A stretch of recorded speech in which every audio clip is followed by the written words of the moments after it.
자, 16, 19번부터 계속 들어갑니다. 자, 사람들은 지금 어떤 일을 판단하거나, 판단하면 늘 우리 하는데, 이 판단을 하기 위해 여러 가지 정보를 수집을 할 거예요, 지금.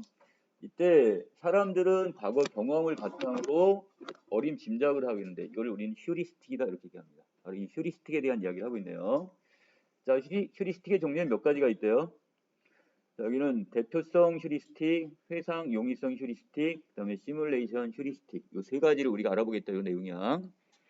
자, 그 중에서 대표성 휴리스틱은 자, 빨간색 부분입니다. 그 대상이 특정 집단의 전형적인 이미지와 얼마나 닮았는지에 따라 판단하는 경향.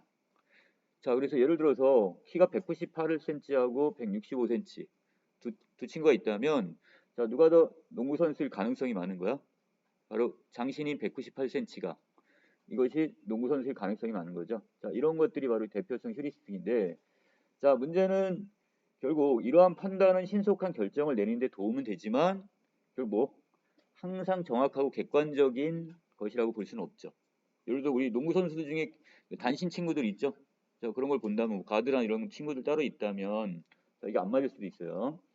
자, 두 번째가 바로 회상 용이성 휴리스틱입니다. 자, 당장 머릿속에 잘 떠오르는 정보에 의존해서 판단하는 경향을 우리는 회상 용이성 휴리스틱이라고 하는데 자, 아랫부분에서는 어떻게 이것도 여러 가지 어떤 사례들, 극적인 어떤 사례를 쉽게 우리가 여러 가지가 쭉 있으면 그 중에 우리가 제일 쇼킹했던 거, 가장 인상 깊었던 것, 자, 이런 것들을 먼저 회상하게 된다면 이게 바로 회상 용이성 휴리스틱이 되는데 자, 예를 들어 그 비행기 사고 장면 같은 충격적인 뉴스 보도를 영상을 접하게 되면 자, 이때 우리가 나중에 자동차보다는 비행기가 더 위험할 거야 이렇게 떠오르는 거. 자, 그래서 실제 사고 발생 확률을 고려하지 못하고 결국 그냥 우리가 최근에 접했던 어떤 충격적인 사건이나 이런 과거의 어떤 사건을 회상하면서 그냥 떠오르는 거니까 자, 이것도 잘못 판단할 가능성이 많죠. 자, 그 다음에 오른쪽 넘어갑니다. 자, 요거는 시뮬레이션 그 다음에 휴리스틱인데요. 자, 과거에 발생한 특정 사건이나 미래에 일어날 일들을 마음속에 떠올려 보고 그 장면을 상상해 보는 겁니다. 자, 예를 들어서 경찰관이 자, 용의자를 신문을 하는데 이 범죄 장면을 머릿속에 그려보는 것이 여기에 들어갑니다. 왜? 이 사람이 지금 범죄 용의자란 말이야. 지금 범죄 뭐 용의자라는 건 아직 범죄 단정은 안 된 거지만 그러니까 어떻게 이 사람이 알리바이 같은 걸 우리가 쭉 보겠죠. 그래서 이 친구가 예를 들어서 담을 넘어 들어가서 그 다음에 유리창을 열고 들어가서 뭐 살인을 했을 거야. 뭐 이런 식으로 아니면 어떤 물건을 훔쳤을 거야. 이런 식으로 먼저 경찰관이 그 시뮬레이션 휴리스틱을 돌린단 말이야 지금. 자, 그래서 이렇게 되는데 문제는 이거죠. 지금 객관적인 게 아니라 지금 바로 누구? 이 형사, 이 경찰관이 지금 머릿속에서 이것을 상상하고 머릿속에서 이걸 떠올린 거기 때문에 자, 이것이 아닐 가능성도 많은 거죠 지금. 자, 그래서 이걸 자꾸 단정 짓다 보면 잘못된 판단이 지금 서게 되는데 자, 초록색 부분입니다. 그가 범인임을 입증하는 객관적인 증거를 충분히 수집하기도 전에 그를 범인이라고 그러니까 단정하는 그 가능성이 지금 높아지게 됩니다. 자, 이렇게 되면 결국 이 휴리스틱들은 결국 판단착오를 낳을 수도 있겠죠. 자, 하지만 또 한편으로는 그 경험에 기반해서 답을 찾는 효율적인 방법이기도 합니다. 그래서 장단점이 다 있는 거야. 자, 마지막 부분입니다. 자, 이 수많은 대안 중에 자, 순식간에 몇 가지 혹은 단 한 가지의 대안만을 남겨 판단하기 쉽게 만들어주는 게 바로 이 휴리스틱이 되는데 자, 이러한 점에서 인간은 인지적 구두쇠라고 할 만하다 그랬으니까 자, 구두쇠란 말은 인색하다 이런 뜻이니까 자, 여러 가지의 경우 수를 다 늘어놓는 게 아니라 그 중에서 우리가 쉽게 빨리 판단할 수 있는 거 있죠. 자동적으로 떠오르는 것, 자, 무의식적으로 떠오르는 것으로 우리가 판단을 하려고 그러니까 여러 가지 경우 수는 다 보면 너무 머리가 복잡해지니까 이 중에 딱 보고 나서 옛날에 어떤 자기가 봤던 과거의 경험이나 이걸 떠올려 가지고 이걸 이 사람을 어떤 단정을 짓거나 어떤 판단을 해버린단 말이야. 자, 이런 어떤 문제 자, 이런 것이 생길 수도 있다는 얘기예요. 자, 16번에 5번, 17번에 1번, 18번에 3번, 19번에 2번이었는데 자, 이 중에 틀린 거 몇 번? 17번. 자, 17번. 자, 이거 맨 아랫부분에서 지금 얘기했었네요.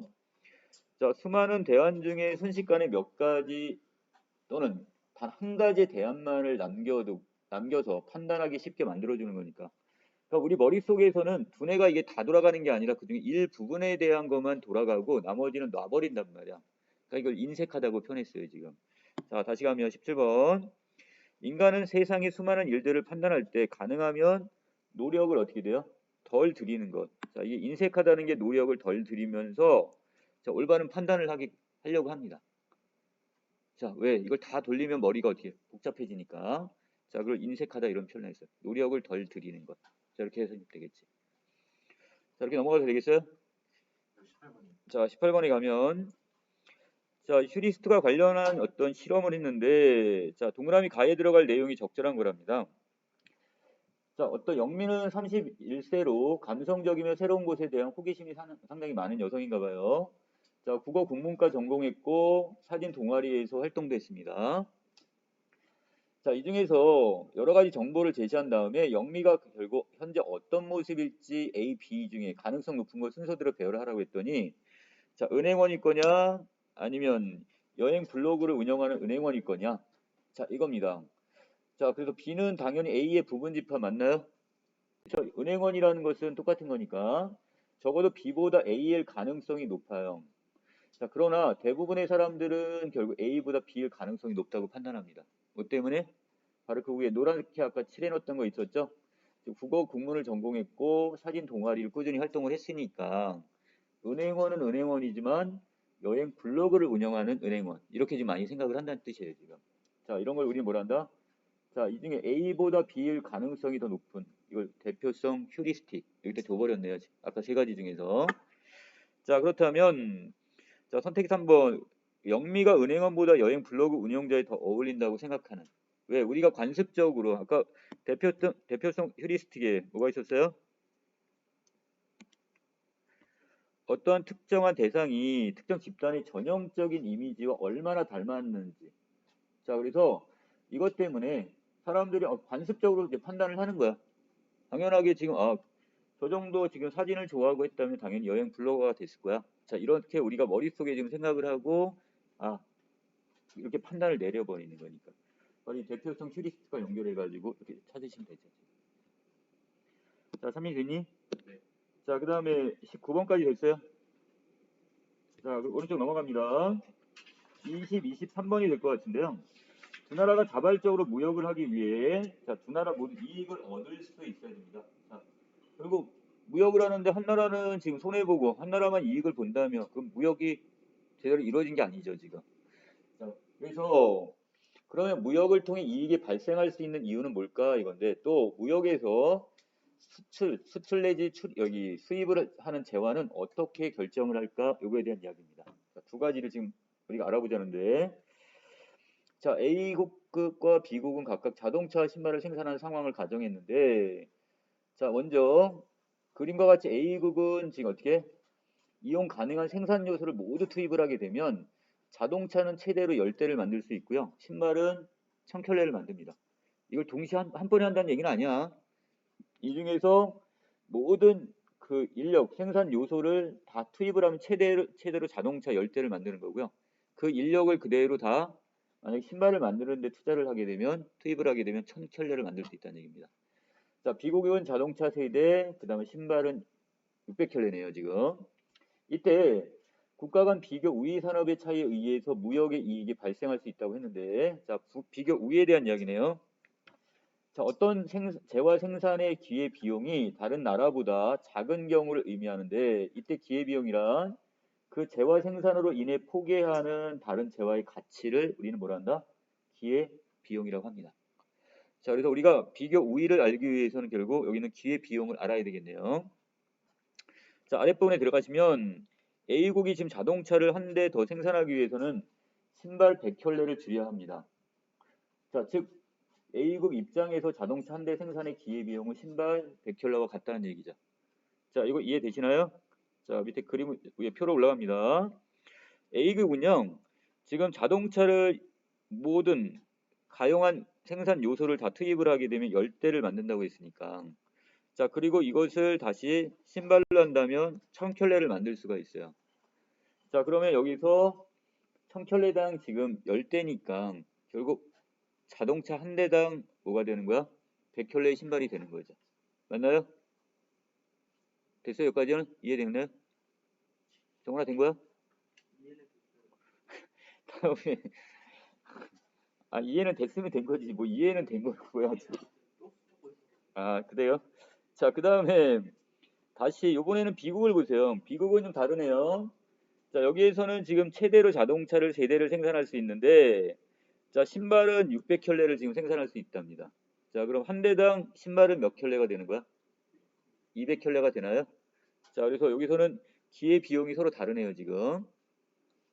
자, 이 경우에, 자, 여기서 A국이 자동차의 생산에 대해서 뭘 갖고 있고, 비교 우위를 갖게 되고, 그 다음에 B국은 신발 생산에 있어 비교 우위를 갖게 됩니다. 자, 보시면, 자, 신발을 만들 때 지금 A국은 결국 어떻게 돼? 자동차 한 대당 100켤레. 이거니까 거기에 비해서 B는 자동차 한 대를 포기하는 대신에 신발을 200켤레를 만들 수 있으니까.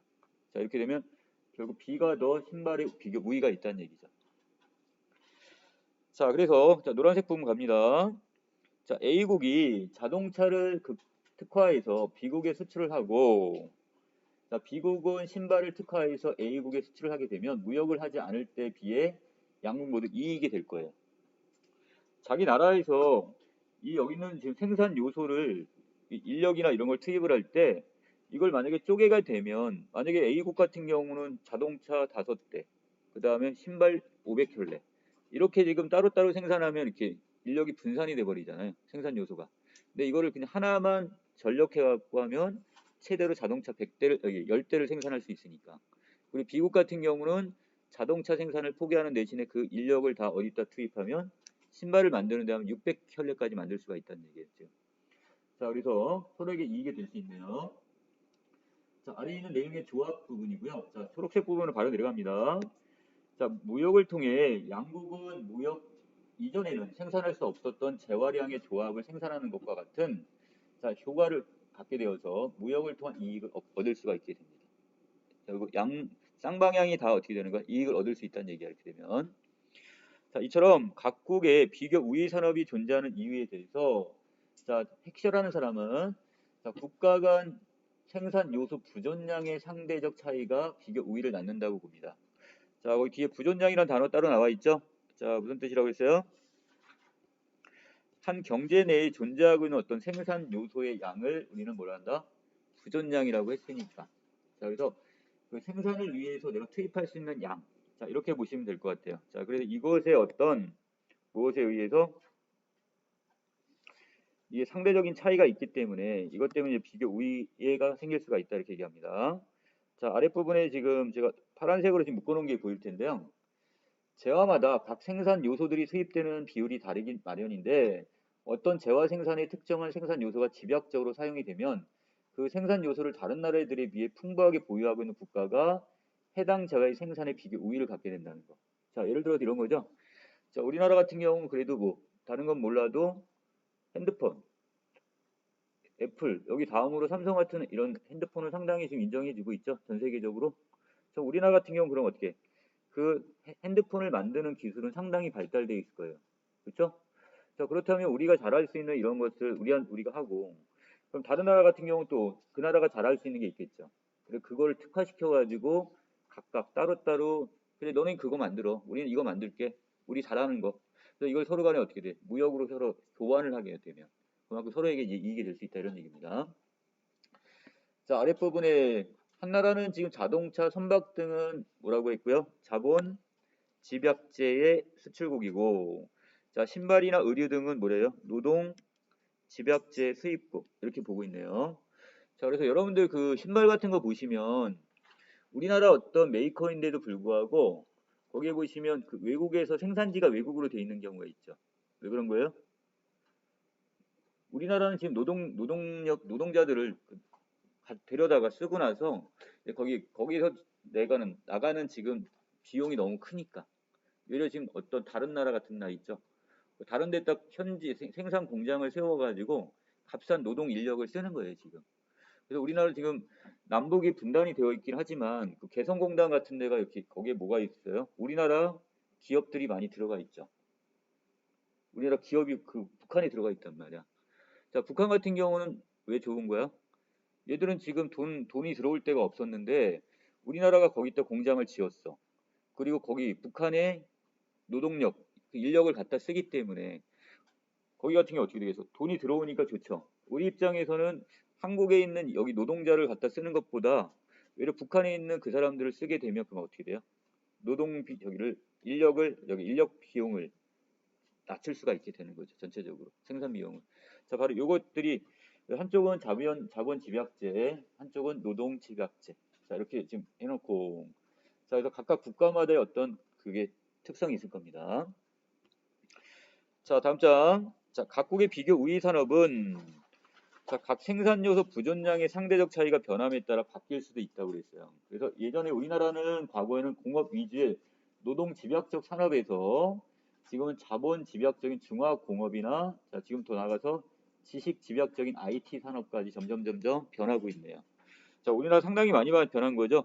노동 집약적에서 다시 자본 집약적으로 지금 다시 지식 집약적인 산업으로 지금 탈바꿈되고 있습니다. 자, 여러분들은 당연히 어떻게 되겠어? 지금 이 상황에서 만약에 여러분들이 직업을 선택한다면 노동 집약적보다는 자본 내지 지식 집약적인 이쪽으로 지금 어떻게 여러분들의 진로를 결정하는 게 훨씬 더 유리하겠죠. 자, 그러면서 이는 경제 성장에 따라 각 생산 요소들의 부존 비율이 변함으로써 우리나라의 비교 우위 산업이 변화했기 때문이다. 이렇게 했습니다. 자, 여기까지 정리했고요. 20번에 1번, 21번에 3번, 22에 2번, 자, 23번에 3번. 자, 여기까지 정리합니다. 자, 이 중에 틀린 거? 자, 20번, 23번. 자, 가볼까요? 자, 20번에 윗글에 대한 설명이 좀 적절하지 않은 걸 찾으라는데 다 단계적인 순서에 따라 이론의 한계를 지적했다 그랬는데 자, 이 작품에서 어떤 단계적인 순서에 따라 한계점? 여기 단계가 나온 게 뭐가 있었죠? 각 나라가 지금 비교 우위에 있는 자, 이것을 생산함으로써 결국 어떻게 무역에서 서로 간에 이익을 지금 창출한다는 내용은 있었어요. 자, 그리고 만약에 단계가 나왔다면 맨 마지막 부분에 우리나라가 어떻게 바뀌었다? 노동 집약에서 자본 집약, 그다음에 지식 집약으로 바뀌었다는 단계는 설정이 됐지만 여기에 대해서 지금 한계점을 지적한 부분은 없어요, 지금. 그렇죠? 자, 그래서 이 1번은 지금 여기 해당이 될 수 있는 게 없네요. 자, 23번 바로 넘어가도 되겠어요? 자, 23번은 여러분들이 본문에 있는 그 표나 이것을 제대로 이해했는지를 물어보는 내용입니다. 자, 그림 1과 그림 2는 갑국과 그다음에 을국의 70년대 그다음에 2017년도 생산 가능 곡선입니다.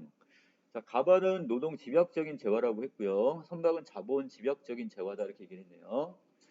다른 어떤 요소 같은 이 두 가지 요소만을 지금 본다고 했고 자, 그림 2를 봤더니 갑국과 을국이 있습니다.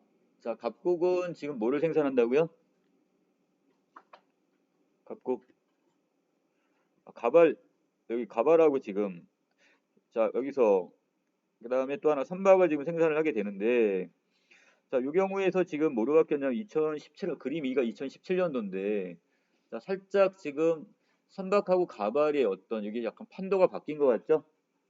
자, 갑국하고 을국이 지금 그림 2에서는 어떻게 돼 있어요? 여기 상호 교차가 일어났습니까? 자, 이걸 볼 수 있겠고. 자, 그렇다면 이 중에서 지금 적절하지 않은 걸 찾으라고 했으니까 2017년 선박 생산의 기회 비용은 을국이 갑국에 비해 2배 이상 크다고 했는데 자, 기회 비용 어떻게 구한다고 그랬어요? 선박 생산을 하기 위해서 뭐를 포기한 거야? 가발을 포기했겠죠? 자, 그래서 X 있는 뭐를 자, 먼저 을국은 지금 얼마? 여기 있네. 을국은 지금 25개, 25척에 지금 선박을 생산하기 위해서 뭘 지금 포기하게 되는 거야? 150개의 가발을 지금 포기하게 된다면 자, 결국 여기선 25분의 150이니까 자, 결국 6이 떨어지네요. 자, 거기에 비해서 지금 갑국은 자, 지금 30척의 배를 생산하기 위해서 결국 100개의 가발을 지금 포기하면 됩니다. 자, 그렇다면 자, 여기에서 30분의 100인데 근데 2배라고 했어요. 그럼 곱하기 2를 해줘야겠죠? 자 그러면 자 30분의 지금 얼마가 돼요? 20이 되나요? 그렇다면 6.6666이 나오겠네요. 자 그렇다면 을곡이 지금 갑북의 부의 2배라고 했는데 6.6은 지금 2배 이상은 될 수가 없는 거죠. 지금. 그렇죠? 자 그러니까 자 약간 작습니다. 조금 차이가 나네요. 지금 아래입니다. 자 이거 계산 여기까지 좀 들어갔었어야 돼요. 지금. 자 이렇게 넘어가도 되겠어요? 자 마지막 24, 26번 하나 더 들어갑시다. 절에서 시간을 알리거나 의식을 행할 때 쓰이는 종을 우리는 범종이라고 하는데 자 처음에는 어디에 영향을 받았대요? 자, 중국종의 영향을 받았답니다. 그리고 우리나라 일본의 범종은 각각 독특한 조형 양식을 발전시켰는데 자 이것이 이제 신라 때 와서 이제 완성이 되네요. 자 신라 때는 독창적이고 섬세한 조형 양식을 지닌 자 대형 종이 많이 주조가 됐대요. 이는 중국이나 일본의 주조 공법으로는 만들기 어려운 것들이었답니다. 자 그러니까 결국 중국의 영향을 받아서 우리 종을 만들었는데 우리만의 대형 종을 만들어냈습니다. 자 그리고 밑에 이러한 신라종의 조형 양식은 조선 초기를 기점으로 한 큰 변화가 나타나기 전까지 후대 그 범종으로 계승이 되었는데요. 자 신라종의 특징입니다. 자 몸체는 항아리를 거꾸로 세놓은 것 같은 비슷하게 그리고 가운데가 불룩하게 튀어나왔어요. 자 이거 그다음에 이것은 중국종하고 일본종하고 약간 차이가 좀 나네요 지금. 자 범종의 어떤 구조입니다. 먼저 용 모양의 고리를 용류라고 하고요. 자 아래부터 내려와서 또 음통이라는 거. 자 용류 뒤에는 우리나라의 범종에서 있는 음통이 따로 있고요. 자 뒤로 넘어가서 자 신라종의 상부와 하부에는 상대와 하대가 있답니다. 자 이거 상대 하대 어느 부분에 있어요? 자 오른쪽 보이시나요? 자 이 부분에 보시면 자 이쪽 위쪽에 있는 이것을 이걸 상대라고 하는 거고 아랫부분에 있는 이것을 하대라고 합니다. 상대 하대. 자, 그 다음에 아래로 내려오시면 그 상대 바로 아래 네 방향에 사다리꼴에 유곽이 있다고 그랬어요. 바로 어디? 자, 유곽은 요 부분. 자, 그래서 요 부분을 우리는 뭐라고 하고 이걸 유곽이라고 하면 되겠죠. 자, 그 다음에 그 연꽃 봉우리 형상에 있는 장식된 유두가 있습니다. 자, 여기는 여기 붙어 있는 거 있죠? 그 볼록 튀어나온 부분 이게 유두가 되는 거고.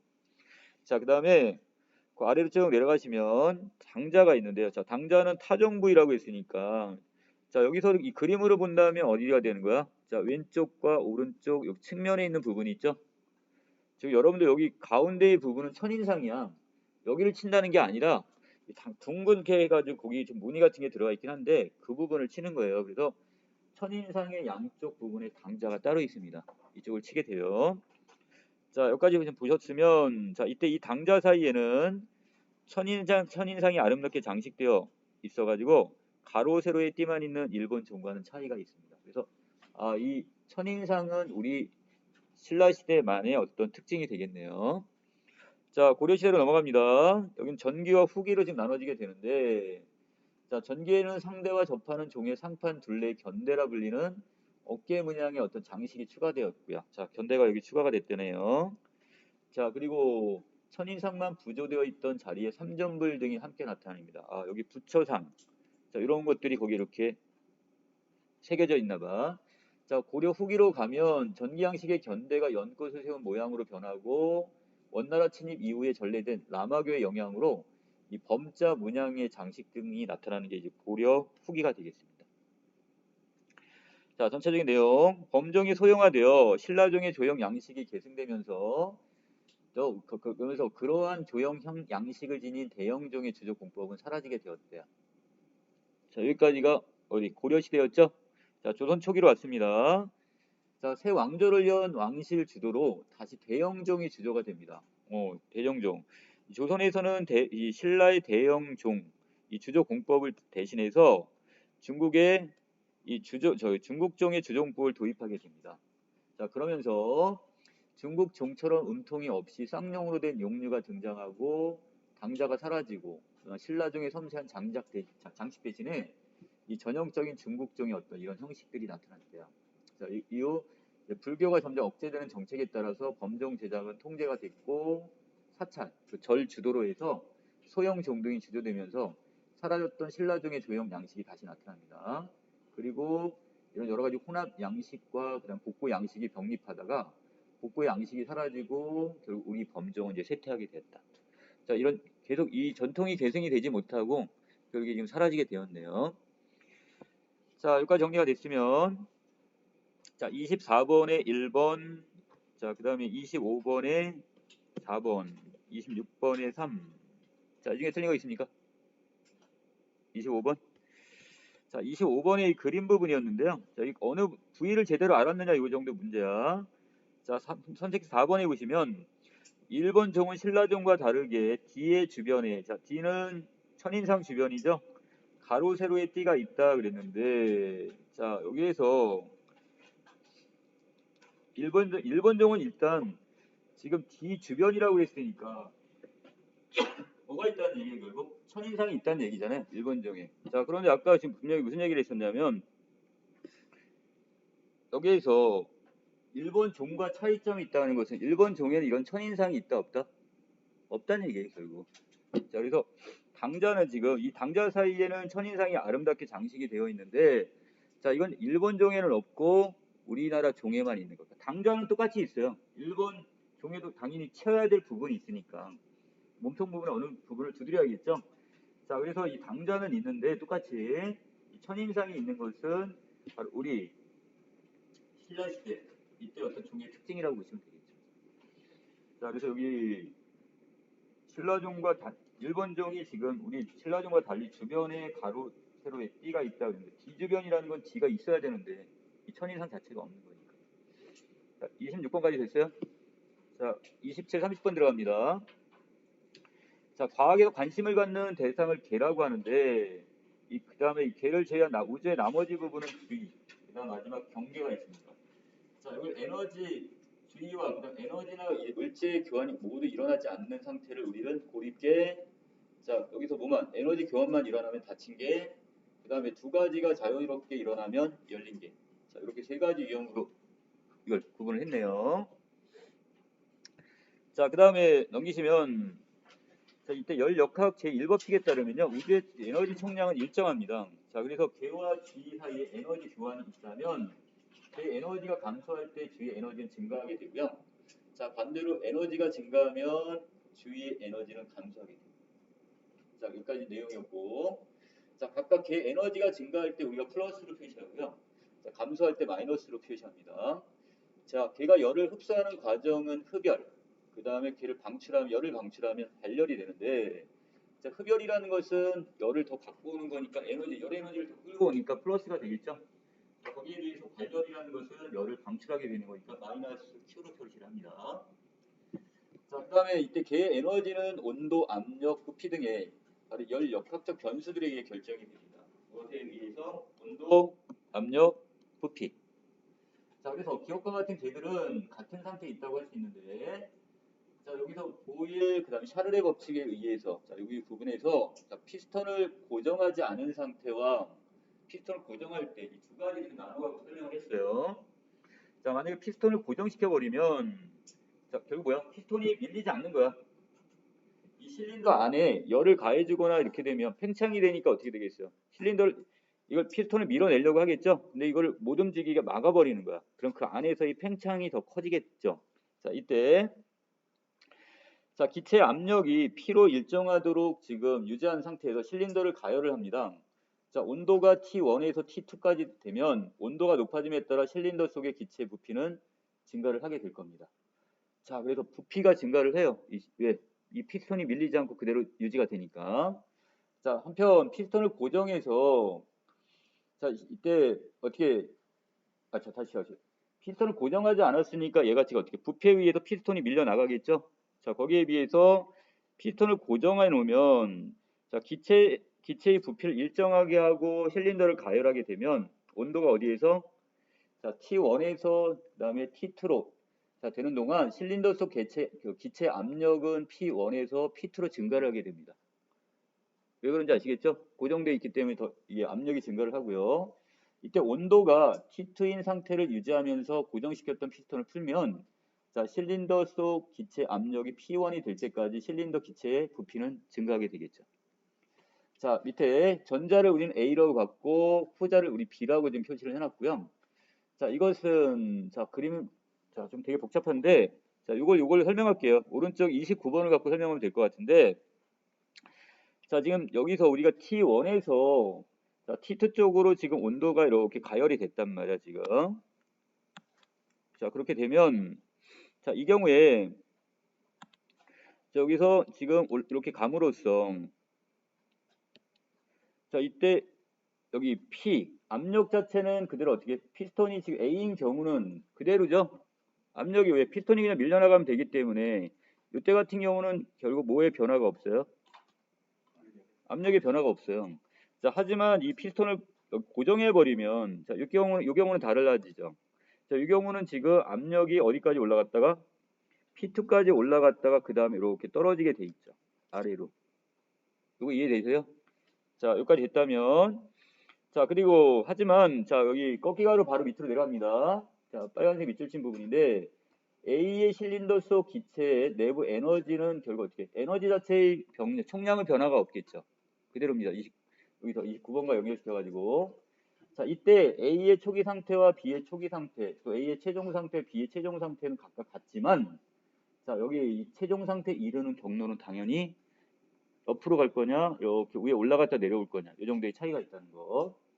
따라서 두 개가 같은 상태에 있다고 해서 두 개가 만들어진 과정이 같다고 할 수는 없습니다. 또한 어떤 개의 변화가 일어나는 경로는 초기 상태에서 최종 상태로 진행하면서 거치는 일련의 상태들로 이루어져 있고 이 두 상태에 연결하는 경로는 무한히 많아요. 자 여기서 29번을 아까 얘기했던 건데 지금 요거는 단순하게 그냥 P2까지 올라갔다가 이렇게 떨어지는 것도 있겠지만 온도나 여러 가지 경우에 의해서 이것이 이렇게 중간에 이렇게 올 수도 있는 거고 아니면 더 위로 올라갈 수도 있고 압력이 여러 가지 경로가 있을 수가 있다는 얘기입니다.